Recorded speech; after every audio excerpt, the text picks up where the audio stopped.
Assalamualaikum warahmatullahi wabarakatuh. Untuk tugasan kali ini, kami akan membentangkan strategi pengajaran dan pembelajaran dari segi pendekatan didik ibu. Kumpulan kami terdiri daripada saya sendiri, Muhammad Rizal bin Zuraidi. Maafkan saya. Seterusnya ialah Farah Nur Atila binti Asmadi. Dan yang terakhir ialah Ainul Iman binti Muhammad Nazri. Jadi, jom kita saksikan. Untuk pengenalan, pendekatan didik ibu ini merupakan satu kaedah pengajaran dan pembelajaran yang menggabungkan unsur hiburan seperti nyanyian, permainan, lakonan dan penceritaan bagi mewujudkan suasana pembelajaran yang menyeronokkan. Pendekatan ini bertujuan menarik minat murid supaya mereka terlibat secara aktif dalam proses pembelajaran tanpa tekanan. Objektif pendekatan didik ibu ini ialah yang pertama, meningkatkan motivasi dan sikap positif terhadap pembelajaran. Pendekatan ini memberikan pengalaman pembelajaran yang positif dan membantu untuk meningkatkan lagi motivasi murid untuk belajar. Yang kedua, mewujudkan suasana PDP yang sesuai dan tidak menekan. Aktiviti didik ibu ini dia menekankan suasana yang santai supaya murid ini berasa selesa dan tidak rasa tertekan semasa belajar. Yang ketiga pula ialah menarik minat murid terhadap pembelajaran. Pendekatan didik ibu ini digunakan bagi mewujudkan persekitaran pembelajaran yang menyeronokkan supaya murid ini lebih berminat dalam aktiviti PDP. Yang keempat ialah meningkatkan pelibatan aktif murid. Aktiviti yang menyeronokkan mampu untuk membantu murid melibatkan diri dalam aktiviti pembelajaran dan bukan sahaja mendengar daripada penerangan guru. Seterusnya kita pergi kepada ciri-ciri pendekatan didik ibu. Yang pertama, PDP yang menyeronokkan seperti kelakar, kecindan, estetik, muzik dan lakonan. PDP yang menyeronokkan ini merujuk kepada proses pengajaran yang menggunakan unsur humor, kreativiti, seni untuk menarik minat murid. Penggunaan lakonan, muzik, permainan, bahasa ataupun bahan visual estetik dapat merangsang emosi positif murid. Apabila murid berasa gembira, mereka akan lebih mudah untuk memberi tumpuan dan memahami isi pembelajaran dengan lebih berkesan. Seterusnya ialah santai dan menghiburkan. Suasana PDP yang santai ini dapat membantu mengurangkan tekanan pembelajaran dalam kalangan murid. Guru juga boleh menggunakan pendekatan komunikasi dua hala dengan murid. Aktiviti ringan ataupun selingan yang menghiburkan supaya murid tidak rasa bosan. Keadaan ini mewujudkan persekitaran pembelajaran yang selesa dan meningkatkan lagi motivasi murid untuk belajar. Okey, baiklah. Seterusnya ialah kepelbagaian aktiviti dan BBM ataupun bahan bantu mengajar. Penggunaan pelbagai aktiviti serta BBM seperti kad imbasan, video, permainan dan sebagainya dapat memenuhi gaya pembelajaran murid yang berbeza. Jadi emosi murid ni, murid ada pelbagai emosi. Jadi guru perlulah mempelbagaikan gaya pembelajaran murid supaya murid tidak cepat bosan. Okey. Kepelbagaian ini juga membantu guru menyampaikan isi pelajaran secara lebih menarik dan mengelakkan PDP menjadi monoton. Monoton ni merupakan satu perkara yang berulang-ulang. Jadi apabila berulang-ulang, maka akan jadi cepat bosan. Seterusnya. Okey, pendekatan didik ibu dapat melibatkan murid secara 100%. Hal ini kerana PDP yang berkesan menekankan pelibatan aktif murid semasa pembelajaran. Murid bukan sahaja mendengar penerangan guru, tetapi turut terlibat dalam perbincangan, aktiviti, menjawab soalan dan sebagainya. Jadi penlibatan aktiviti murid ni membantu meningkatkan kefahaman serta kemahiran murid. Jadi didik hibur ni dia tidak akan melahirkan murid yang pasif. Jadi guru tidak sendiri. Ada pembelajaran dua hala dan sebagainya. Jadi sangat baiklah pendekatan didik hibur ni. Jadi seterusnya dia juga menjurus kepada aktiviti individu, berpasangan dan kumpulan. Okey, apabila kita melibatkan aktiviti didik hibur ni, mestilah ada kuis. Jadi kuis tu akan melibatkan aktiviti individu, berpasangan dan berkumpulan.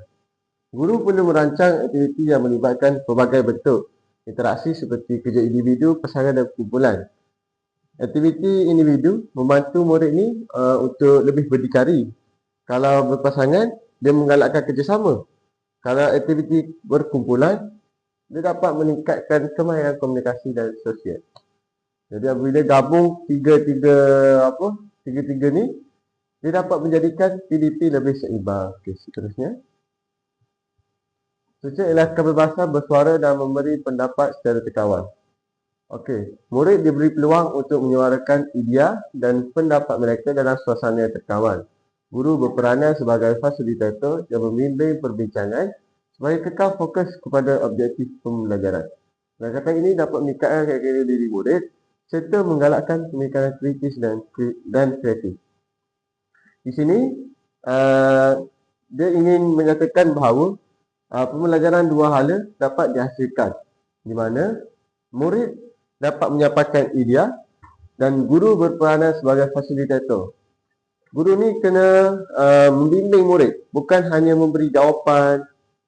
Jadi guru perlu bantuan murid sehinggalah murid tersebut sendiri dapat mencari jawapan. Okey, seterusnya kami akan menunjukkan video simulasi yang kami cipta dalam pengajaran dan pelajaran menggunakan pendekatan didik hibur serta teknologi AI. Jom kita saksikan.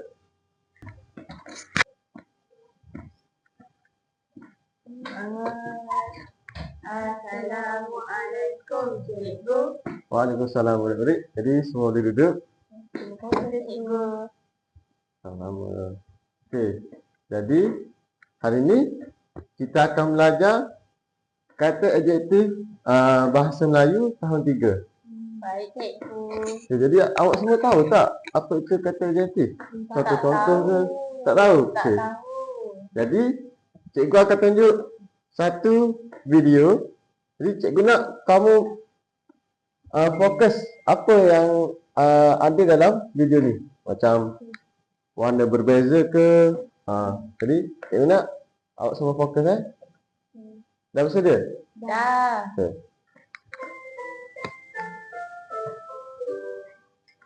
Taman itu dekat kita berlari. Taman itu jauh berhati-hati. Mari kawan-kawan kita bermain.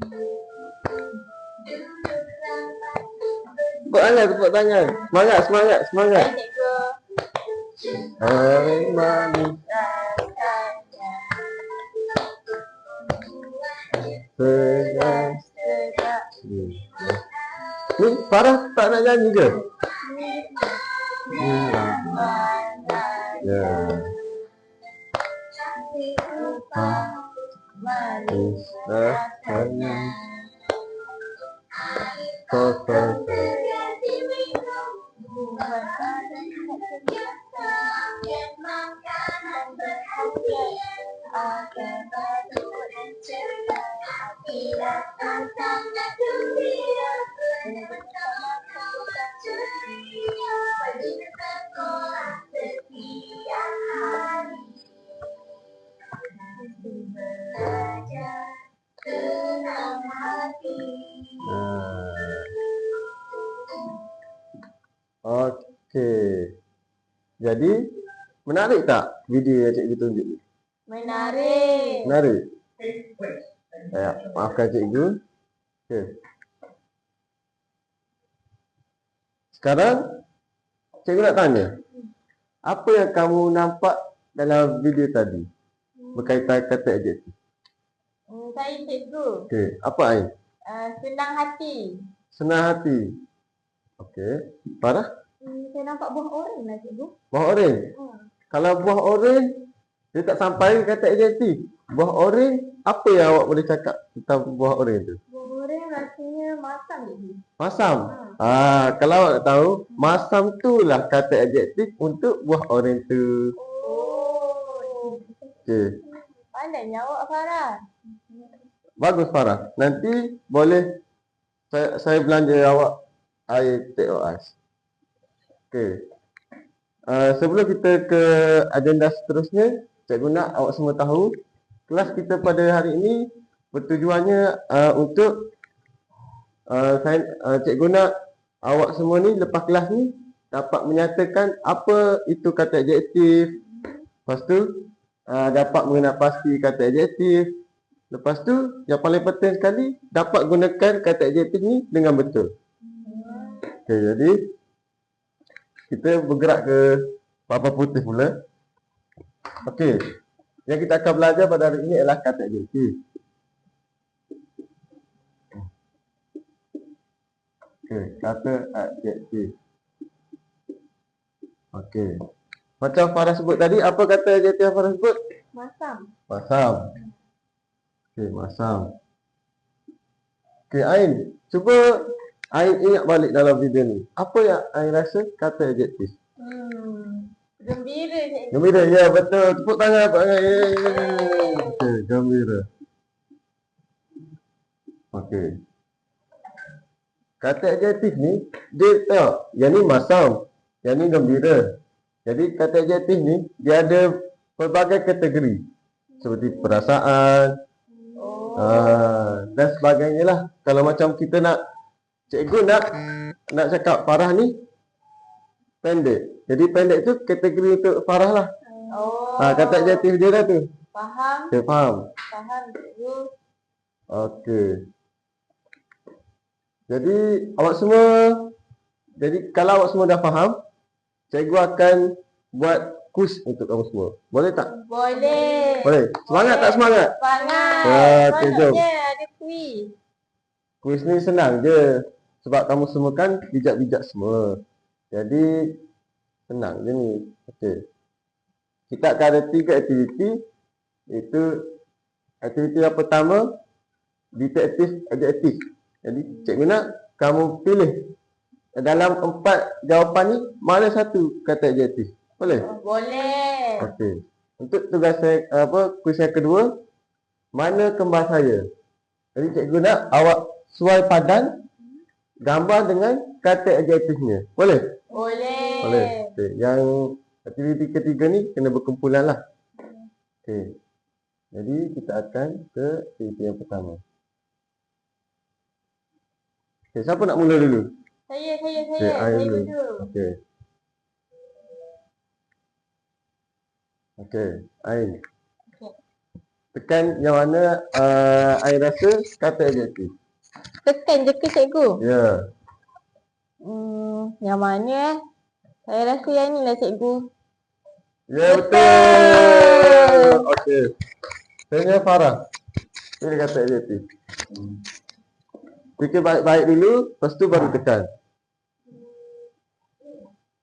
Itu. Oh, pandai ya semua. Saya pula. Oh, Ain nak? Saya Okey. lagi. Okey, boleh.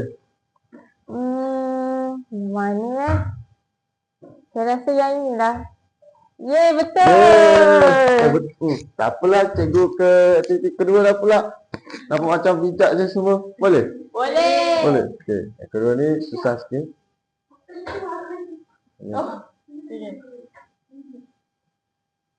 Okey, kita ke aktiviti yang kedua.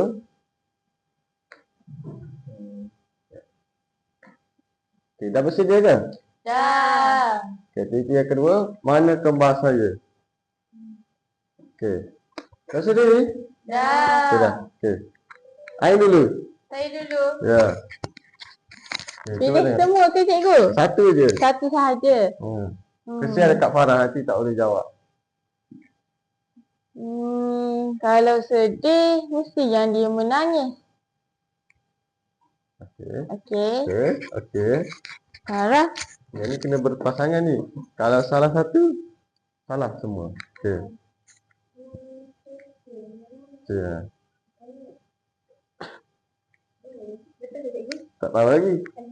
Okey. Ain? kalau gajah kan besar. Jadi besarlah. Ya. Tak, cikgu tak pasti. Kita tunggu akhir soalan yang paling akhir. Saya buat semua kan? Boleh ke? Boleh. Kalau panas tu semua matahari. Okey. Tak nak tukar ni jawapan? Tak nak. Betul? Betul. Kami yakin. Yakin? Yakin. Okey. Cikgu bangga dengan keyakinan kamu semua. Tapi jawapan kamu semua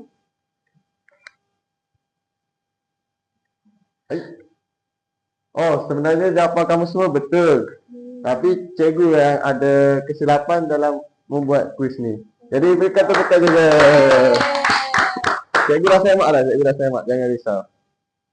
Okey. Bagi memulihkan hati anak murid cikgu, kita akan ke aktiviti yang ketiga lah, yang terakhir. Yo, banyaknya game. Ya. Seronoknya. Seronok. Belajar dengan cikgu seronok. Jangan risau. Okey. Yang ni main seronok lah. Sebabnya cikgu nak seorang datang ke depan buat gaya kata adjektif, seorang lagi kena teka.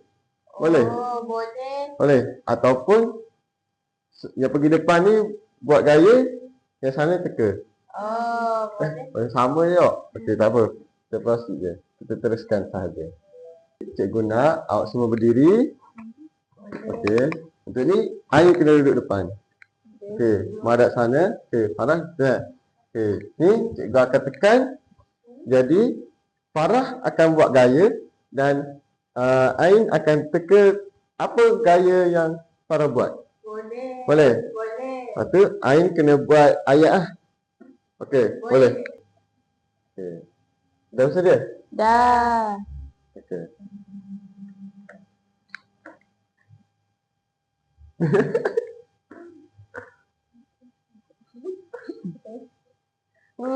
Apa ya? Cantik. Cantik. Betul ke? Betul? Yeay. Okey, Ain, cuba buat ayat berdasarkan perkataan cantik. Bunga di taman itu sangat cantik. Uish, ni ayat darjah 6 ni. Wah. Bagus Ain, bagus Ain. Kita baru darjah 3 ni. Oh, terbaik. Okey, tukar pula. Okey. Kita tukar. Okey, dah sedia? Dah. Dah. Okey. Ya. Okey.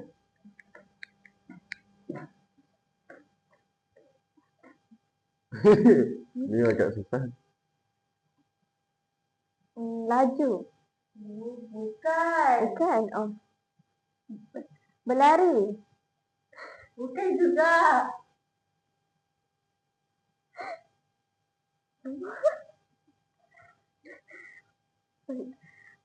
Perlahan. Yeah! Tak apa. Okey, cuba buat ayat. Okey, kura-kura itu sangat perlahan. Okey, betul. Okey. Nak main lagi tak? Ke dah penat dah? Boleh. Boleh. Boleh. Tapi tak apalah, masa terlampau mencemburui kita. Jadi selepas apa yang kita semua belajar, awak semua boleh tahu tak apa itu kata adjektif? Boleh. Tahu? Boleh buat ayat tak? Boleh. Boleh. Dapat gunakan kata adjektif dengan betul tak? Dapat. Okey, jadi tercapailah objektif kita pada kelas pagi ini. Okey, jadi Cikgu akhiri kelas kita dengan Assalamualaikum warahmatullahi wabarakatuh. Terima kasih, Cikgu. Okey, sama-sama. Okey, seterusnya kita akan lihat kepada kelebihan pendekatan didik hibur. Terdapat banyak kelebihan menggunakan strategi pengajaran pendekatan didik hibu ni. Yang pertama sekali, kita dapat meningkatkan minat murid, iaitu PDP ni akan jadi lebih seronok dan tidak membosankan lah. Dan yang kedua pula, menggalakkan pelibatan aktif murid dalam pembelajaran, iaitu yang mana murid ni akan lebih berani bertanyakan soalan dan menjawab soalan yang telah diberi. Yang ketiga pula, memudahkan kefahaman. Maksudnya konsep ni lebih mudah difahami melalui permainan lagu dan lakonan yang digunakan dalam pendekatan didik hibu ni. Seterusnya, yang keempat pula, pendekatan didik hibu ni dapat mewujudkan suasana pembelajaran yang positif. Maksudnya kelas ni akan jadi lebih santai dan ceria lah bila menggunakan pendekatan didik hibu ni. Yang kelima pula, dapat meningkatkan daya ingatan murid. Murid akan lebih mudah untuk ingat sesuatu topik pembelajaran tu melalui aktiviti yang menyeronokkan dalam pendekatan didik hibu ni. Yang terakhir sekali, dan yang terakhir, mengembangkan kemahiran sosial. Maksudnya murid ni akan belajar melalui kerjasama, komunikasi dan keyakinan diri dalam pembelajaran ini. Seterusnya kita lihat kepada kekurangan pendekatan didik hibu.